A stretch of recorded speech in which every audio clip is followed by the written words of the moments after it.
Hello students and respected teachers. आज हम लोग क्लास 7 के सिविक्स बुक जिसका नाम है सामाजिक एवं राजनीतिक व्यवस्था भाग 2, इसका जो फर्स्ट चैप्टर है अध्याय 1 देखिए लोकतंत्र है, इसे हम लोग शुरू करने वाले हैं। तो ऐसे स्टार्ट करते हैं। लोकतंत्र का अर्थ होता है जनता का शासन। देखिए कितना सुंदर समझाया गया है। लोकतंत्र का अर्थ क्या होता है? जनता का शासन। यह शासन की एक व्यवस्था है जिसमें आम लोगों की सहमति की आवश्यकता होती है। यहाँ निर्णय जनता के सहमति से उनके हित में लिए जाते हैं। इस व्यवस्था में जनता की भागीदारी प्रत्यक्ष या अप्रत्यक्ष हो सकती है। कैसे? अब जैसे लोग जिनकी उम्र 18 साल या उससे ऊपर हो चुकी है, वो लोग जिसे चाहें, जो योग्य नेता हैं, नेता तो काफ़ी खड़े होते हैं चुनाव में, तो योग्य नेता जो होते हैं उन्हें ही वो लोग चुनते हैं। और इसीलिए कहा जाता है कि ये जनता का शासन है, जनता इसे चुनेगी वही शासन करेगा। अब ये प्रत्यक्ष भी हो सकता है और प्रत्यक्ष भी हो सकता है। तो बहुत सारे देशों में अप्रत्यक्ष रूप से वोटिंग की जाती है, मतदान किया जाता है, और कहीं कहीं पर प्रत्यक्ष रूप से सामने सामने होता है। अप्रत्यक्ष भागीदारी में ये निर्णय जनप्रतिनिधियों के द्वारा लिए जाते हैं। जनप्रतिनिधि वे लोग होते हैं जिनका चुनाव जनता करती है। ये जनप्रतिनिधि जनता के प्रति उत्तरदायी होते हैं। इन्हें समय समय पर जनता के बीच जाकर अपना विश्वास हासिल करना अनिवार्य होता है। अब वोटिंग हो गया, वोटिंग के बाद जो भी व्यक्ति जो जनप्रतिनिधि बना, जो नेता बना या मुखिया बना, वो क्या करता है? जनता के बीच बीच में समय समय पर वो आते रहता है और विश्वास हासिल करता है। उनके हाल चाल पूछता है, दुख सुख पूछता है, उनकी बातों को ध्यान से सुनता है और उनकी तकलीफ़ों को सरकार तक पहुंचाता है, जिससे कि उनको जो भी समस्या है उनका निवारण हो सके। ऐसा करके वो विश्वास में लोगों को लेते हैं और तभी लोग भी खुश रहते हैं। आज विश्व के अधिकांश देशों में लोकतंत्र ही शासन की स्वीकृति प्रणाली है। आइए जानते हैं कि विश्व में लोकतंत्र का विकास कैसे हुआ। अब यहाँ पर देखिए, ये क्या है? ये भारतीय संसद है। आप समाचार पत्रों में या फिर टीवी के न्यूज़ में या फिर और भी जगह कहीं कहीं सिनेमा में भी आप इसे देखते होंगे। यहाँ पर देखिए बहुत सारे लोगों के पिक्चर बने हुए हैं। ये बहुत सारे ड्रेस यहाँ पे दिखाई दे रहे हैं। यानी यहाँ पर बहुत धर्मों के लोग, बहुत जातियों के लोग इस देश में रहते हैं और सभी के लिए यहाँ पर समानता का स्वरूप है।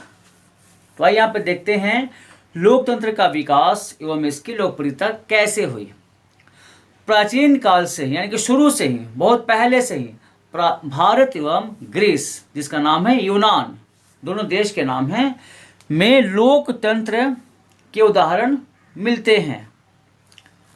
यूनान के कई विद्वानों ने मानव समानता की वकालत की थी कि मानव जो हैं, जितने भी लोग हैं, सब के सब लोग समान हैं, बराबर हैं, कोई भेदभाव नहीं होना चाहिए। मानव समानता लोकतंत्रीय व्यवस्था का एक प्रमुख गुण है। इस तरीके से किन्होंने जो विद्वान थे, उन्होंने लोकतंत्र का नैतिक आधार निर्मित किया था। आपने पिछली कक्षा में, याद कीजिए, इतिहास के पुस्तक में लिच्छवी एवं वज्जी गणराज्य के शासन प्रणाली के बारे में पढ़ा होगा। पढ़ा है ना? बहुत अच्छा। उनकी शासन प्रणाली गणतंत्रीय थी। मतलब लोग ही जनता का, जो लोग हैं, जो जनता है, वो नेता को चुनते थे वोटिंग करके। लेकिन अधिकांश राज्यों में राजतंत्र ही था। इसका मतलब क्या हुआ? राजतंत्र। इसका अर्थ होता है राजा का बेटा ही राजा बनेगा, कोई और नहीं बन सकता है। वो जो राजकुमार हुआ फिर राजा बनेगा, अब उसका बेटा राजा बनेगा, किसी और को राजा बनने का अवसर मिलता नहीं था। ये राजतंत्र में होता था। कालांतर में विश्व में, संसार में राजतंत्र एवं एक तंत्र की शासन प्रणाली स्थापित हुई। समय चेंज होता गया और जितने भी विश्व के जितने भी राज्य हैं, वहाँ पर राजतंत्र या एक तंत्र क्या होता है? अब वही राजा है, वही शासन करेगा, उसका बेटा बड़ा होगा तो वो राजा बनेगा। ये एक ही तंत्र है, यानी कि बहुत लोग इसमें शामिल नहीं हो सकते थे, चुनाव लड़ नहीं सकते थे, इसलिए एक तंत्र कहा जाता है। जैसा कि आप जानते हैं कि राजतंत्र में शासन की बागडोर राजा के हाथ में होती है, सही बात है, उसका निर्णय अंतिम होता है। अब भाई राजा है, जो कहेगा बात माननी होगी, वही नियम बन जाता है। इस प्रकार की शासन प्रणाली में लोगों का कल्याण शासक के व्यवहार, शासक कौन यानी राजा, उसके व्यवहार और योग्यता पर निर्भर करता था। उस काल में यानी उस समय में यदि राजा अच्छे रहते थे तो लोग खुश रहते थे, और यदि राजा निर्दयी रहते तो लोगों को अनेक कठिनाइयों का, परेशानियों का सामना करना पड़ता था। अब राजा जब सही नहीं रहेगा, निर्दयी रहेगा, उसके दिल में किसी के प्रति दया, ममता, मोह नहीं रहेगा तो क्या होगा, लोग परेशान तो होंगे ही होंगे। तो ऐसा होता था। अतः लोगों ने इस व्यवस्था का विरोध करना प्रारंभ किया। क्यों? अब सभी हमेशा तो अच्छे नेता या अच्छे राजा तो हो नहीं सकते थे, गलत भी हो सकते थे, क्योंकि जितने भी लोग हैं बहुत तरह के भांति भांति के लोग हैं, तो भांति भांति का विचार है, तो राजा अच्छे भी हो सकते हैं और गलत भी हो सकते हैं। इसलिए विरोध होना शुरू हो गया। फ्रांस, रूस जैसे कई देशों में राजतंत्र का विरोध हुआ, यानी वहाँ भी राजतंत्र था, एवं इसके स्थान पर प्रजातंत्र को अपनाया जाने लगा।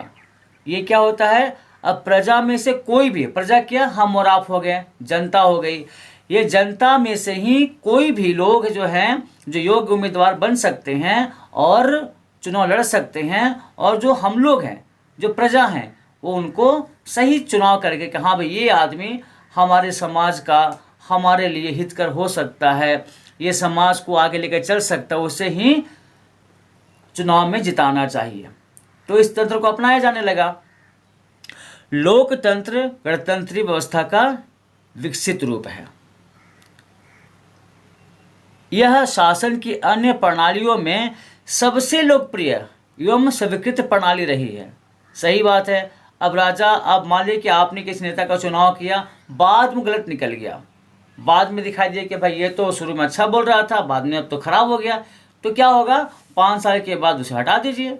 बहुत लोग खड़े होते, उसे चुनाव में जिता दीजिए। इसलिए सबसे लोकप्रिय रहा और स्वीकृत रहा। इस प्रणाली में प्रत्येक व्यक्ति को आगे बढ़ने का समान अवसर होता है, बराबर अवसर होता है। जनता की इच्छाओं को सर्वोच्च प्राथमिकता दी जाती है। क्यों दी जाती है? जनता चुनाव में लोगों को जिताती है तो उसको प्राथमिकता तो मिलनी चाहिए, एवं उसके अधिकारों की सुरक्षा की जिम्मेदारी उसके द्वारा चुनी गई सरकार की होती है। अब अगर हम लोग जिसे सरकार के रूप में चुनते हैं, वोटिंग करते हैं, उसकी जिम्मेदारी क्या है, वो हमारी बातों को सुने, हमारी जो प्राथमिकताएं हैं उन पर ध्यान दें। लोकतंत्र में लोगों को वाक एवं अभिव्यक्ति की स्वतंत्रता रहती है। यदि लोकतंत्र में क्या होता है, आप अगर राजा कुछ कर रहा है, यानी जो मुख्यमंत्री हैं या फिर मुखिया है या फिर जो प्रधानमंत्री है, जो भी सरकार जिसकी बनी है, वहाँ पर आप अपने अभिव्यक्ति को, अपनी इच्छाओं को, अपनी बातों को रख सकते हैं, आप स्वतंत्र हैं। वे सरकार से प्रश्न पूछ सकते हैं, आलोचना या सकारात्मक विरोध भी कर सकते हैं। सरकार भी लोकमत के अनुसार कार्य करती है। लोकमत, लोगों में जैसा मत है, जो सही बात रखा जाता है, जो सही बात है, तो सरकार भी उसके अनुसार कार्य करती है। नेक्स्ट पॉइंट है लोकतंत्र में सरकार का चयन। लोकतंत्र में सरकार का चयन कैसे होता है? इसका उत्तर इस बात पर निर्भर करता है कि लोकतंत्र प्रत्यक्ष है या अप्रत्यक्ष, यानी वोटिंग सामने हो रही है कि किसी अलग कमरे में हो रही है। अप्रत्यक्ष लोकतंत्र में जनता मतदान के द्वारा अपने प्रतिनिधियों के माध्यम से अपनी सरकार का चुनाव करती है। प्रत्यक्ष लोकतंत्र में जनता सीधे अपने शासक का चुनाव करती है। स्विट्जरलैंड के कुछ संघीय छोटे इकाइयों में लोकतंत्र का प्रत्यक्ष रूप देखने को मिलता है। देखिए, बहुत ही बढ़िया लाइन है, इससे क्वेश्चन ही बनता है कि किस देश में लोकतंत्र का प्रमुख रूप देखने को मिलता है, तो आपको लिखना पड़ेगा स्विट्जरलैंड। स्विट्जरलैंड में जनता एक बड़े मैदान में इकट्ठा होकर शासक चुनती है। अब यहाँ देखिए, यहाँ पर प्रत्यक्ष चुनाव का एक सीन है स्विट्जरलैंड का। यहाँ पर देखिए ऊपर में जो लोग चुनाव में खड़े हैं वो यहाँ पे सामने खड़े हैं, और इधर जो है जनता जो है वो हाथ दिखा दिखा करके वो समर्थन कर रही है कि हमें ये नेता चाहिए। अब और यहाँ देखिए सब के सब गोरे लोग हैं, क्योंकि ठंडा प्रदेश है, सबके सब गोरे होते ही हैं। तो अब जिस नेता के लिए जनता जितना ज़्यादा हाथ खड़ा करेगी, तो जिसका सबसे ज़्यादा हाथ खड़ा होगा जिसके लिए, उसकी सरकार बनेगी। ठीक है ना। अब आई नेक्स्ट पेज में, भारत में लोकतंत्र। अब देखिए 1947 में आज़ादी के बाद भारत के नेताओं ने काफ़ी विचार विमर्श के बाद यह निर्णय लिया कि भारत के लिए शासन की प्रणाली लोकतंत्र ही होनी चाहिए, है ना। आप पढ़ चुके हैं कि संविधान क्या होता है? ये मौलिक कानून होता है जिसे हम लोग मानते हैं।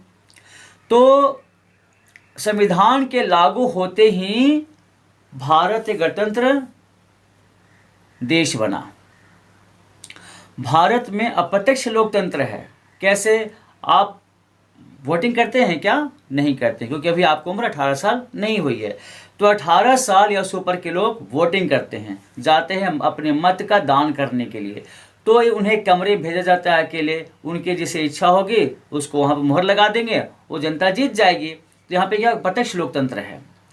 किसी सफल लोकतंत्र की विशेषता है उसके नागरिकों को मताधिकार यानी मत का अधिकार देना एवं अन्य क्षेत्रों में प्राप्त समानता।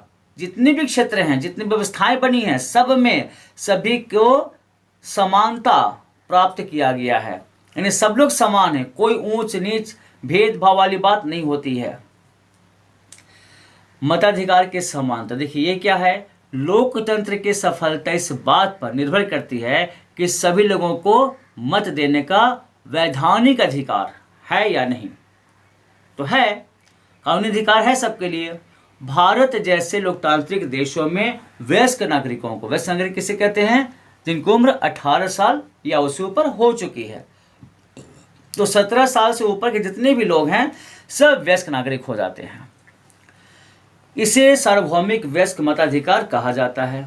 सार्वभौमिक वयस्क मताधिकार का विचार समानता के सिद्धांत पर निर्धारित है, जो यह घोषित करता है कि देश का हर नागरिक समान है, लेकिन सिर्फ मताधिकार से समाज में नागरिक समानता का उद्देश्य पूरा नहीं कर सकता। इसके लिए अन्य अवसरों पर भी समानता के कानूनी प्रावधान की आवश्यकता होती है। नेक्स्ट पॉइंट है भारतीय लोकतंत्र में समानता। भारतीय संविधान में सभी व्यक्तियों को समान माना गया है, बराबर माना गया है। इसका अर्थ है किसी व्यक्ति के साथ लिंग। अब देखिए लिंग क्या होता है? स्त्रीलिंग या पुल्लिंग, लड़का या लड़की, पुरुष या स्त्री, इसे लिंग कहा जाता है। तो किसी व्यक्ति के साथ लिंग, धर्म, जाति या उसके शैक्षिक कितना पढ़ा लिखा है, कम है पढ़ा लिखा, ज़्यादा पढ़ा लिखा है, एवं आर्थिक स्तर के आधार पर, आर्थिक क्या होता है? उसके पास पैसा ज़्यादा है, वो गरीब है कि अमीर है, इसके आधार पर किसी प्रकार का भेदभाव नहीं किया जा सकता है। आप लड़का हैं कि लड़की हैं, आप किस धर्म के हैं या किस जाति के हैं, कितने पढ़े लिखे हैं, अमीर हैं गरीब हैं, इस प्रकार क्या होता है कि इसके आधार पर आप भेदभाव आपके साथ नहीं हो सकता है। संविधान में समानता को स्थापित करने के लिए कई तरह के प्रावधान किए गए हैं, नियम बनाए गए हैं, जिसमें से कुछ निम्नलिखित है। जिसमें पहला है कानून की नज़र में हर व्यक्ति समान है, हर व्यक्ति बराबर है। इसका अर्थ यह है कि देश के सभी लोगों को कानून का पालन करना अनिवार्य है। आप धनी हैं तब भी आपके जेब में कानून नहीं है, आप गरीब हैं तो डरना भी नहीं है। जितने भी लोग हैं, जो भी इस देश में हैं, सबको कानून का पालन करना अनिवार्य है, चाहे वह साधारण मजदूर हो या फिर कोई अधिकारी, कोई ऑफिसर। दूसरा है हर व्यक्ति को सार्वजनिक स्थानों पर जाने की स्वतंत्रता है, जैसे खेल के मैदान, ये हो गया सार्वजनिक स्थान हो गया जहाँ सब लोग आते जाते हैं, होटल, यहाँ भी सब लोग आते जाते हैं, दुकान तथा बाजार आदि जगहों में, जैसे हॉस्पिटल हो गया, बस स्टैंड हो गया, रेलवे स्टेशन हो गया, सब क्या है? सार्वजनिक स्थान है। तो इसमें जाने से किसी व्यक्ति को रोका नहीं जा सकता है। हर व्यक्ति सार्वजनिक कुओं एवं सड़कों का उपयोग कर सकता है। आप किसी स्कूल में जा सकते हैं, पढ़ाई कर सकते हैं, किसी कॉलेज में जा सकते हैं, पढ़ाई कर सकते हैं, किसी विश्वविद्यालय में जा सकते हैं, वहाँ पढ़ाई लिखाई कर सकते हैं, आपको रोका नहीं जा सकता है। तीसरा है अस्पृश्यता। ये क्या होता है? छुआछूत। अस्पृश्यता को दंडनीय अपराध घोषित किया गया है। वर्तमान में प्रथा कहीं देखने को नहीं मिलती। पहले क्या होता था, वो नीची जाति का है तो ऊंची जाति का है, ये सब फालतू बातें दिमाग में लोगों को घुसी रहती थी। अब निचली जाति का है तो उसको अपने घर में लोग बुलाते नहीं थे, वह छूत माने जाते थे। तो अब क्या है, ये सब देखने को मिलता उलता नहीं है। इसका लगभग पूर्णतः उन्मूलन हो चुका है। उन्मूलन क्या हो गया? समाप्त हो चुका है, खत्म हो गया। अब ऐसी बात के देखने को नहीं मिलती है। चौथा है सार्वजनिक रोजगार में सभी व्यक्तियों के लिए अलग समान अवसर उपलब्ध हैं। इसके अलावा शासन ने सरकार की विभिन्न योजनाओं एवं कार्यक्रमों के द्वारा समानता के अधिकार को लागू किया है।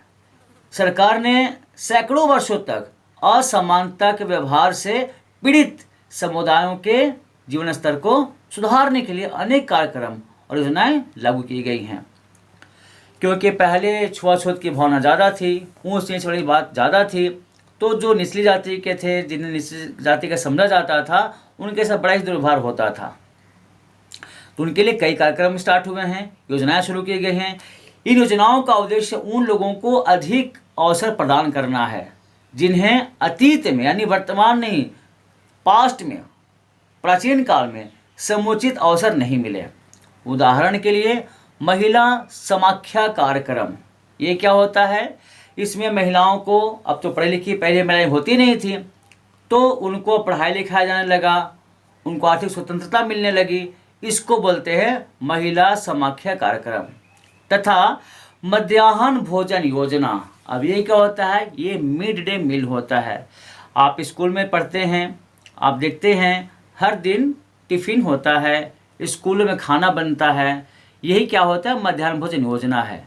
जैसी योजनाएं मूलतः समानता के अधिकार को सुनिश्चित करने के लिए लागू की गई हैं। क्योंकि जितने भी कास्ट के लोग रहेंगे, जो बच्चे पढ़ेंगे, ऊंच हो नीच हो कोई भी हो, सब लोग साथ में खाना खाएंगे, तो क्या होगा? इस तरह की जो अस्पृश्यता की जो बातें हैं वो आस्ते आस्ते खत्म हो जाएगी, सब लोग साथ रहना शुरू कर देंगे, है ना। सामाजिक एवं आर्थिक रूप से पिछड़े ग्रामीण क्षेत्रों में महिलाओं की शिक्षा एवं सशक्तिकरण के लिए 1989 में महिला समाख्या कार्यक्रम की शुरुआत हुई थी। यहाँ पर महिलाओं को शिक्षा देना, सशक्तिकरण, एम्पावरमेंट करना, उनको पावर देना, ये कार्यक्रम की शुरुआत की गई थी। कब की गई थी? 1989 में।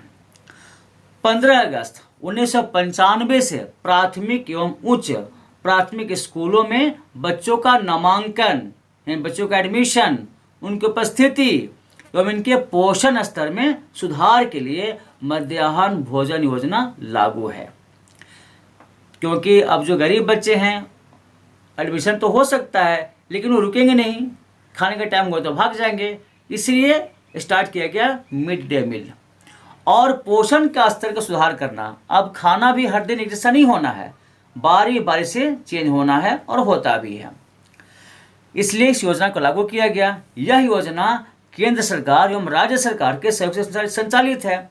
अब इसमें जो भी खर्च आता है, केंद्र सरकार जो केंद्र में बैठी है और राज्य सरकार जिस राज्य में ये सब चल रहा है, दोनों जो हैं इसमें आर्थिक रूप से मदद करते हैं।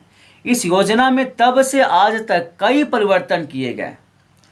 यह योजना, अब देखिए पहले क्या होता था कि पहले चूड़ा, गुड़, चना ये सब मिलते थे।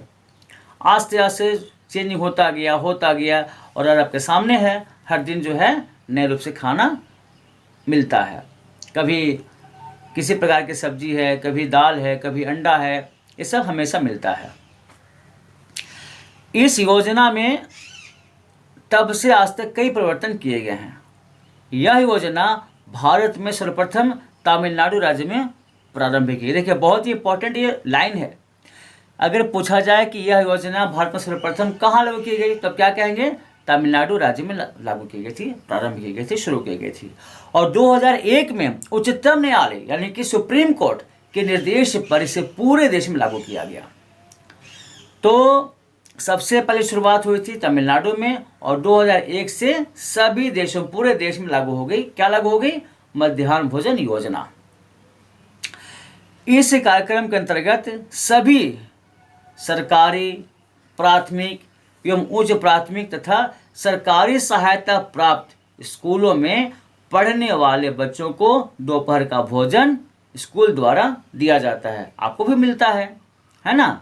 इस कार्यक्रम का प्रभाव काफ़ी सकारात्मक रहा, काफ़ी अच्छा रहा। जैसे विद्यालयों में गरीब बच्चों के नामांकन दर में बढ़ोतरी हुई, उनके नाम ज़्यादा लिखाए गए, विद्यालय में उनका ठहराव होने लगा। क्यों? खाना मिलता है, ठहराव तो होगा ही होगा। दोपहर को अपने बच्चों को खाना खिलाने के लिए काम छोड़कर घर आने वाली महिलाओं को या निर्माताओं को इससे काफ़ी राहत मिली।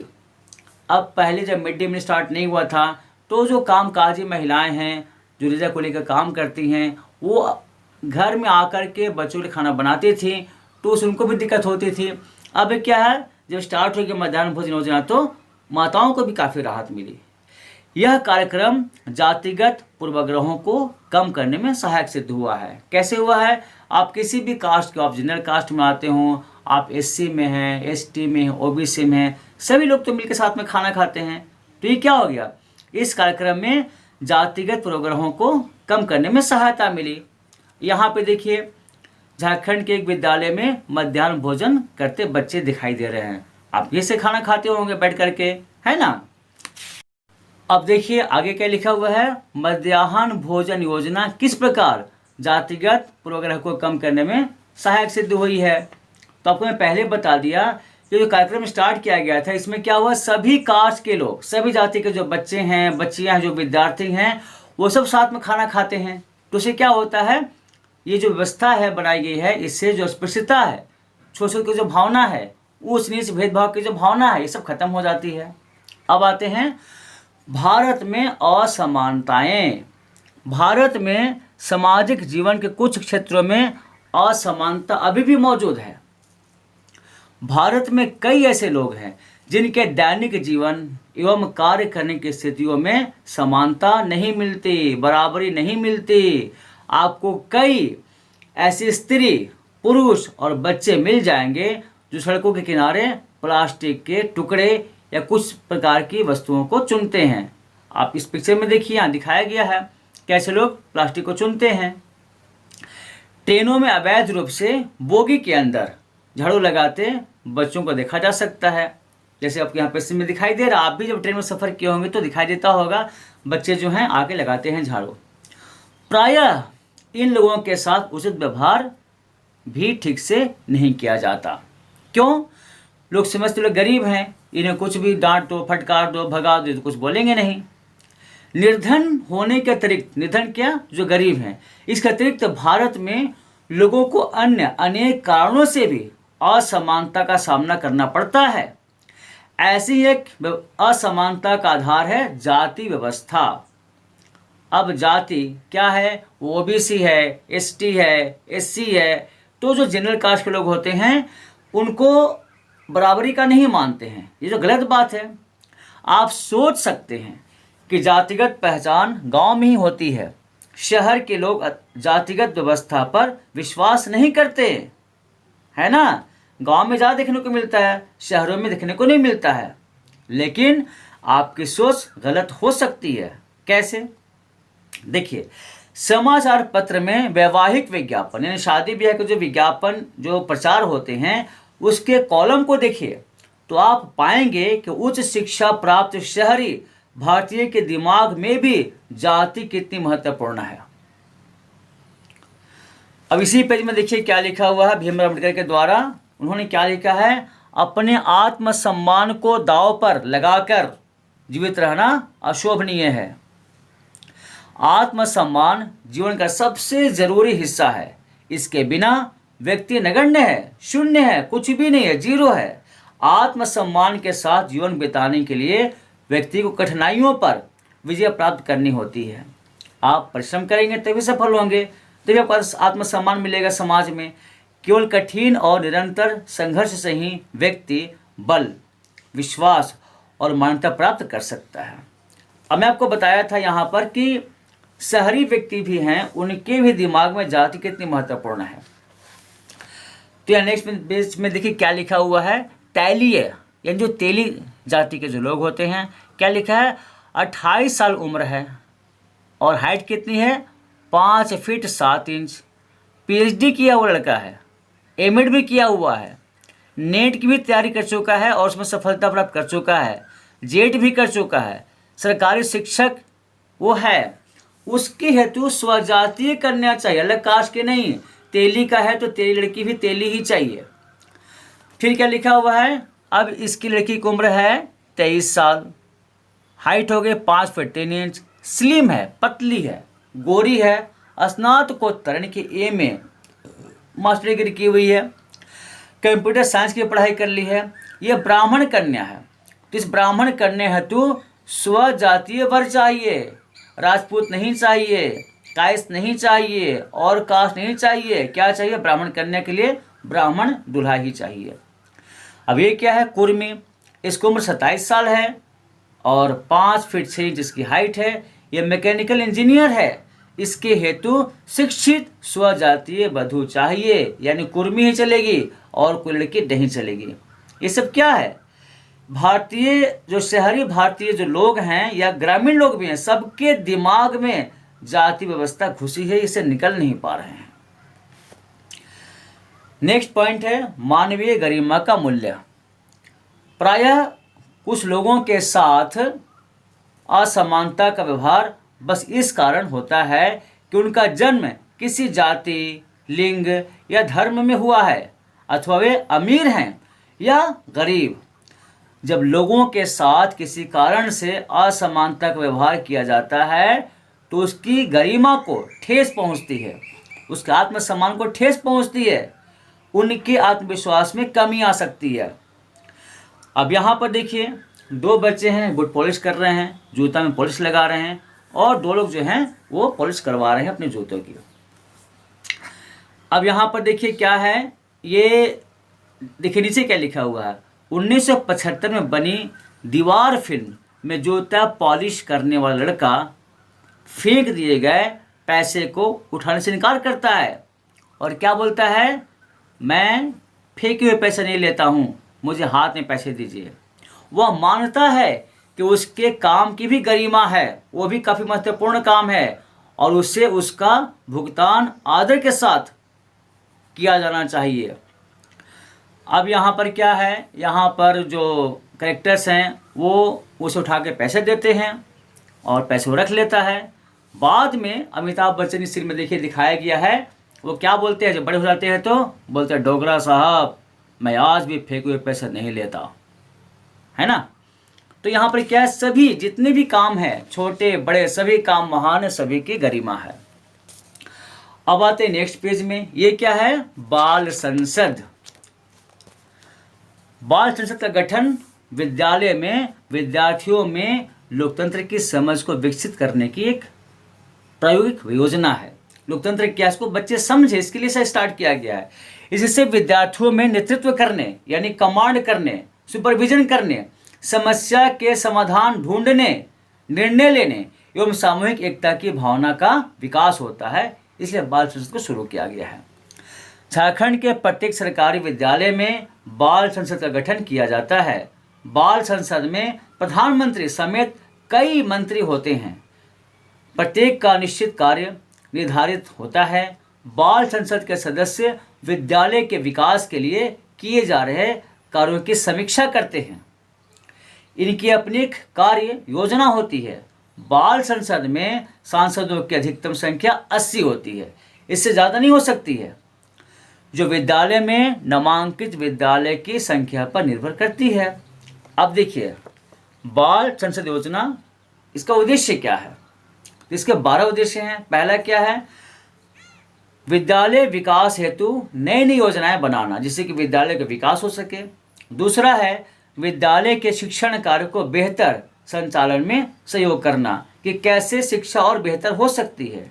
तीसरा, विद्यालय के बच्चों को प्रकृति एवं पर्यावरण के प्रति संवेदनशील बनाना, कि आपको पौधे लगाने चाहिए, उनको तोड़ना नहीं चाहिए। चौथा, कक्षा में सीखने का माहौल विकसित करना। अब बच्चे कैसे सीखेंगे? तो उनके अंदर में कुछ रुचि पैदा करनी होगी पढ़ाई के मामले में, तो ऐसा माहौल बनेगा। पांचवा क्या है? बच्चों के संपूर्ण व्यक्तित्व का विकास होना चाहिए। छठा, विद्यालय को समुदाय से जोड़ना चाहिए। सातवां, विद्यालय प्रबंधन से जुड़े विषयों की पहचान एवं उस पर ठोस निर्णय लेना चाहिए। आठवां, विद्यालय को आकर्षक बनाना, जिससे कि विद्यालय दिखने में काफ़ी अच्छा दिखाई दे, सुंदर दिखाई दे, आकर्षक दिखाई दे। नौवां, बच्चों की उपस्थिति नियमित करना, ताकि बच्चे हर दिन स्कूल में आए लेकिन संडे को नहीं आए है ना। 10वां, शिक्षण सामग्रियों का रख रखाव एवं नियमित उपयोग। जो शिक्षण सामग्रियां हैं, जैसे कॉपी किताब है, फिर आपका मैप हो गया, ग्लोब हो गया, ये सब शिक्षण सामग्रियां हैं, इनका रख रखाव कैसे करना चाहिए और उनका उपयोग हर दिन कैसे करना चाहिए। 11वां है विद्यालय की समय सारणी के अनुसार विद्यालय में पठन पाठन भी होना चाहिए। और लास्ट 12वां है विद्यालय को स्वच्छ रखना, यानी विद्यालय को साफ सफाई से रखना, बढ़िया से रखना, ताकि वो सुंदर दिखाई दे, अच्छा से दिखाई दे। नेक्स्ट पेज में आते हैं। भारतीय संविधान के अनुच्छेद 15 में समानता के प्रावधान है, क्या क्या है देख लीजिए। पहला है, राज्य किसी नागरिक के विरुद्ध केवल धर्म, मूल वंश, जाति, लिंग, जन्मस्थान या इनमें से किसी के आधार पर कोई भी भेद नहीं करेगा, कोई भेदभाव नहीं करेगा। दूसरा, कोई नागरिक के केवल धर्म, मूल वंश, जाति, लिंग, जन्मस्थान या इनमें से किसी एक के आधार पर क्या, देखिए कॉम में क्या लिखा हुआ है, दुकानों, सार्वजनिक भोजनालयों यानी होटलों या रेस्टोरेंटों, होटलों और सार्वजनिक मनोरंजन के स्थानों में प्रवेश कर सकता है। या ख, पूर्णतः या अंशतः, यानी पूर्ण रूप से या कम रूप से भी राज्य निधि से पोषित या साधारण जनता के उपयोग के लिए समर्पित कुओं, तालाबों, स्नान घरों, सड़कों और सार्वजनिक मनोरंजन के स्थानों के उपयोग के संबंध में किसी भी नियोक्ता, दायित्व या शर्त के अधीन नहीं होगा। अब देखिए क्या है, यह विचारणीय विषय है कि कानून के होने के बावजूद लोगों के साथ असमानता का व्यवहार क्यों होता है। इसके पीछे कारण है कि कानून बन जाने के बाद भी लोग उन्हें समान समझने से इनकार कर देते हैं, यह जानते हुए भी कि भेदभाव का व्यवहार कानून के विरुद्ध है। वे जाति, धर्म, अपंगता, आर्थिक स्थिति और महिला होने के आधार पर लोगों से असमानता का व्यवहार करते हैं। इसका मुख्य कारण यह है कि सामूहिक जनता के दृष्टिकोण में बहुत धीरे धीरे और क्रमिक रूप से परिवर्तन आता है। वर्तमान दृष्टिकोण में बदलाव तभी संभव होगा जब लोग सभी को एक समान समझने लगेंगे, चाहे किसी भी कास्ट का हो, वह अपंग है या मजबूत है, गरीब है, अमीर है, सबके लिए। इसके लिए उनको विश्वास करना होगा कि हर व्यक्ति सम्मानजनक व्यवहार का अधिकारी है। प्रजातांत्रिक समाज में, यानी जहाँ प्रजातंत्र है, यानी जहाँ पे लोकतंत्र है, इस समाज में समानता स्थापित करना एक सतत प्रक्रिया, लगातार प्रक्रिया है, जिसमें व्यक्तियों और विभिन्न समाजों को सक्रिय सहयोग देना है। अन्य जो मुद्दा है वो क्या है, अन्य लोकतंत्रों में समानता के मुद्दे। ऐसा नहीं है कि केवल भारतीय लोकतंत्र में ही समानता का अस्तित्व है और समानता के लिए संघर्ष जारी है।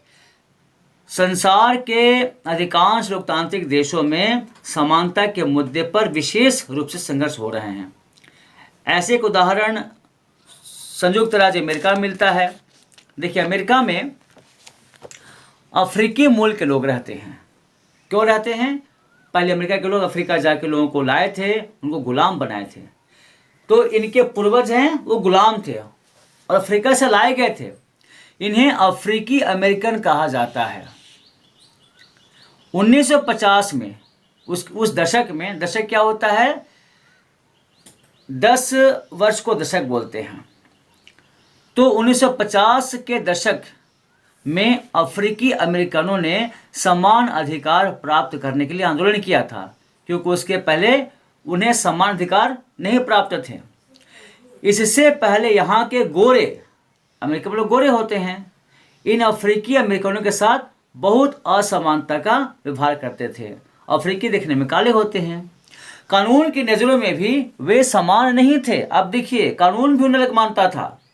व्यवहार, उदाहरण के लिए बस में यात्रा करते समय उन्हें बस में पीछे बैठना पड़ता था। सीट खाली हो नहीं हो, पीछे बैठना है। या जब भी कोई गोरा आदमी बैठना चाहे, उन्हें अपनी सीट से उठ जाना पड़ता था। रोसा पार्क्स, ये बहुत ही फेमस महिला का नाम है जो अफ्रीकी अमेरिकन है। रोसा पार्क्स एक अफ्रीकी अमेरिकन महिला थी। 1 दिसंबर 1955 को, डेट याद रखिएगा, इस दिन भर काम करके थक जाने के बाद बस में उन्होंने एक सीट पर गोरे व्यक्ति को सीट देने से मना कर दिया। उस दिन उसके इनकार से अफ्रीकी अमेरिकनों के साथ असमानता को लेकर एक विशाल आंदोलन शुरू हुआ, जिसे नागरिक अधिकार आंदोलन यानी सिविल राइट मूवमेंट कहा जाता है। यह आंदोलन doctor Martin Luther king junior, यहाँ देखिए ऊपर में दिखाया गया है, ये रोसा पार्क हैं जिन्होंने विद्रोह किया था। क्या विद्रोह किया था? भाई गोरी क्यों बैठेंगे, मैं थकी हूँ तो मुझे बैठने का अधिकार है। और ये क्या है? ये doctor Martin Luther king junior, जो अमेरिका में हुए नागरिक अधिकार आंदोलन के नायक थे। तो यह आंदोलन doctor Martin Luther king junior के द्वारा अहिंसात्मक तरीके से चलाया गया था। वे अमेरिका के एक पादरी क्या, जो चर्च के फादर होते हैं, पुजारी होते हैं, उनको बोलते हैं, एवं आंदोलनकारी थे। उन्हें अमेरिका का गांधी कहा जाता था। क्यों कहा गया है? क्योंकि हमारे देश में जो महात्मा गांधी है वो अहिंसा के पुजारी थे, हिंसा के नहीं थे। उसी रास्ते पर doctor Martin Luther king junior भी चले, इसलिए उन्हें अमेरिका का गांधी कहा जाता है। 1964 में उन्हें विश्व शांति के लिए सबसे कम उम्र में नोबेल पुरस्कार से सम्मानित किया गया था। इस आंदोलन के फलस्वरूप 1964 में अमेरिका में एक कानून बना जिसे नागरिक अधिकार अधिनियम कहा जाता है। इस कानून के तहत नस्ल, धर्म और राष्ट्रीय मूल के आधार पर भेदभाव को निषेध कर दिया गया, खत्म कर दिया गया। अफ्रीकी अमेरिकन बच्चों को किसी भी स्कूल में नामांकन हो सकता था। पहले ऐसी बात नहीं थी, लेकिन अब ऐसी बात हो गई। इतना होने के बावजूद भी अधिकांश अफ्रीकी अमेरिकन गरीब हैं। अधिकतर अफ्रीकी अमेरिकन अपने बच्चों का अच्छी व्यवस्था वाले स्कूलों में नामांकन कराने में असमर्थ हैं। यानी अभी वहाँ भेदभाव है, सब कुछ समान नहीं हो गया है। लोकतंत्र में समता और उसके लिए संघर्ष एक महत्वपूर्ण तत्व है। व्यक्ति और समुदाय का स्वाभिमान और गरिमा तभी बनी रह सकती है जब उसके पास अपनी और परिवार की ज़रूरतों को पूरा करने के लिए पर्याप्त संसाधन हो और उनके लिए कोई भेदभाव नहीं किया जाए। तभी सभी जगह समानता की बात हो सकती है। अब यहाँ देखिए क्या है, कुछ जानने के शब्द जो काफ़ी महत्वपूर्ण हैं। जैसे लोकतंत्र क्या बोलते हैं? डेमोक्रेसी। संविधान को बोलते हैं कॉन्स्टिट्यूशन। स्वतंत्रता, फ्रीडम। सशक्तिकरण, एम्पावरमेंट। समानता, इक्वालिटी। कानून को बोलते हैं इंग्लिश में लॉ। प्रावधान को बोलते हैं प्रोविजन। और अधिकार हिंदी शब्द की इंग्लिश हुई राइट। तो उम्मीद है आपको समझ में अच्छे से आ गया होगा। तो इसका नोट्स बनाइए और अगले वीडियो में जल्दी ही इसके नोट्स आपके लिए, आपको जो भी इसके क्वेश्चन आंसर हैं या फिर इन द ब्लैंक्स है, मैं आपको वीडियो में देने वाला हूँ। तो इसे लाइक कीजिएगा और इसे अपने दोस्तों तक शेयर भी कीजिएगा और जितना आपका ज़्यादा लाइक होगा मेरे वीडियो उतना आगे तक यूट्यूब जो है बढ़ाते रहेंगे। तो उम्मीद है आपको वीडियो पसंद आया होगा। तो बहुत जल्द मिलते हैं, तब तक आप तैयारी में लगे रहिए। धन्यवाद।